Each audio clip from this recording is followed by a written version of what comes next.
First question here in the front row. Kawhi, congratulations for tonight. Valeria Rubino, V-Sport.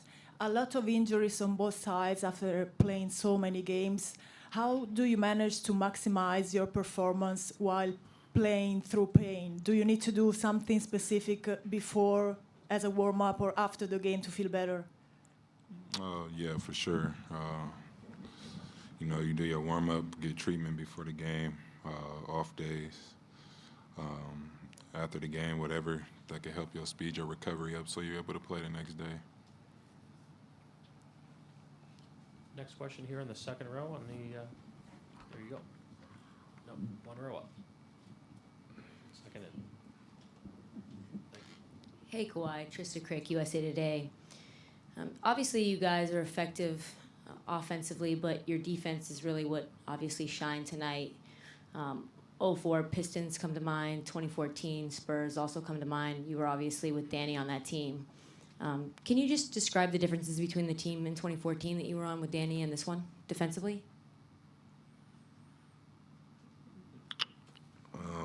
We're playing two different teams.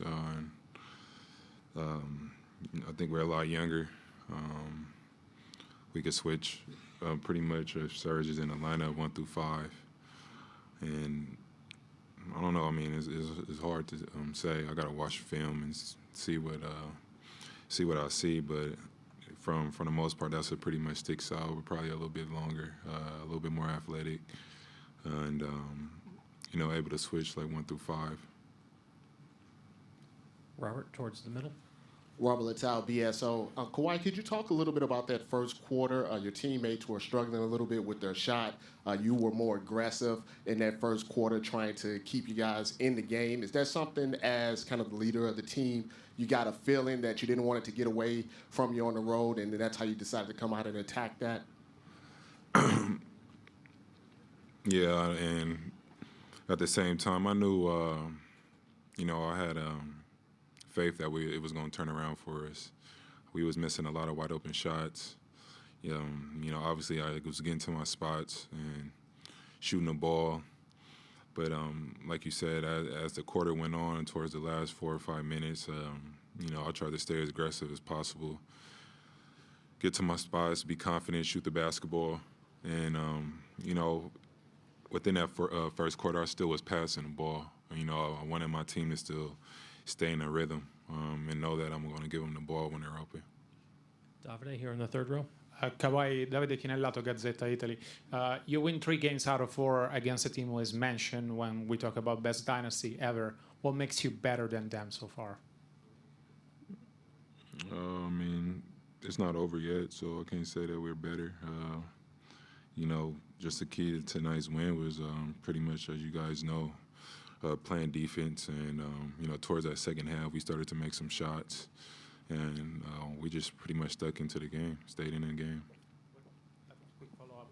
What have you seen constantly in your team that has made the difference 3 times out of 4? Like, I don't know, your determination, your ability to defend, or you guys making shots? I pretty much just said it. Our defense and willing to stay in the game, have faith. Not put our head down, knowing that we're going to make shots. And, that's pretty much what happened tonight. Fourth row towards the center. Roland, The Guardian. Kawhi, you obviously had an explosive third quarter, and so did your team. I'm just curious what was said during halftime. Nothing really. We're confident. We're on the road, down 4. We wanted to come in and have a good third quarter. Come out the first 5 minutes, stay aggressive on both ends of the floor, keep our energy up. That's all we did. Arash over in the back right. Kawhi, to your right, Arash Madain from Sportsnet. Further to that, this isn't a team that gets outscored by 16, especially out of the break. They're a good third quarter team. How do you think you guys are able to keep your foot on the gas pedal throughout to limit them and to score the way you did? Obviously, just stay focused on, Clay and Steph. Just trying to make sure they don't get in too good of a rhythm. They're great players. Just try to make sure we contest them as much as possible. and then on the other end, just come down and, you know, try to have some ball movement, some flow, some pace, and, you know, just make hard cuts and just believe, stay confident in your shot, and, you know, that's what happened. Michael, over here on the left side. Kawhi, Michael Grange from Sportsnet over down this middle. I mean, you're staying in the moment's kind of been your theme all season, but you are one game away from an NBA title. Does that sort of make it a little more difficult to stay in the moment? And how do you feel about that going into Game 5? You just got to be patient with it, you know. Not really. You know, we were 2 games away, 4 games away. It doesn't matter until you get that 4th win. And, you know, we just have to stay confident in ourselves, be patient, don't try to rush things, and see how it plays out. Next question, back right. Hi, Kawhi here. Carlos Ramirez, Telemundo. It appeared you guys had some more problems when they switched up straight up instead of when they went double team you guys, whether it was you or Kyle. Were you surprised they were not switching more, especially in that 4th quarter, just trying to double you up like that pass you had for Danny when Steph helped off the strong side corner? You're saying, was I surprised they didn't switch more and not double? No. I thought we played well on the switches. They put the bigs on the guards, and we attacked and, you know, made passes, and we made shots or drove and found somebody under the rim. And no, not really. I didn't think of it like that. We just kept playing the game and read and react. Right here in this corner. Kawhi, Kahari Jones, post-up zone. You guys were able to stay level-headed and composed throughout the season. And how were you able to do that, and how did it affect the shape of the team? I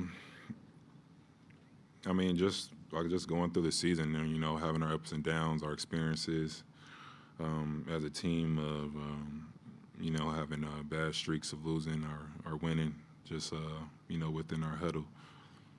And, you know, we just take those experiences and, you know, keep moving and learn from them and just all talk to each other, really, and just keep our mind set on one goal. Last question on the right side. Kawhi, Jonathan Cho, Dia TV. If the Raptors win the NBA title, what do you think this will mean for Canada and the Toronto Raptors? You've already won with the San Antonio Spurs. You've seen the way it impacted that community. What do you think this will do for Canada? I'm really not sure. I guess you really have to ask somebody on the street or one of our fans. I'm pretty sure it's a long time waiting. They're going to be excited. I mean, they're already excited just as just being here for the first time. They're going crazy after the Eastern Conference Finals, and I don't know. There's no telling. You got to ask probably like I said, a fan or somebody that's in Canada, been living in Canada for a while. But I mean, I know they're going to be super excited. I don't know. We'll see. Thank you, Kawhi. This concludes the session here for tonight. Safe travels, everyone.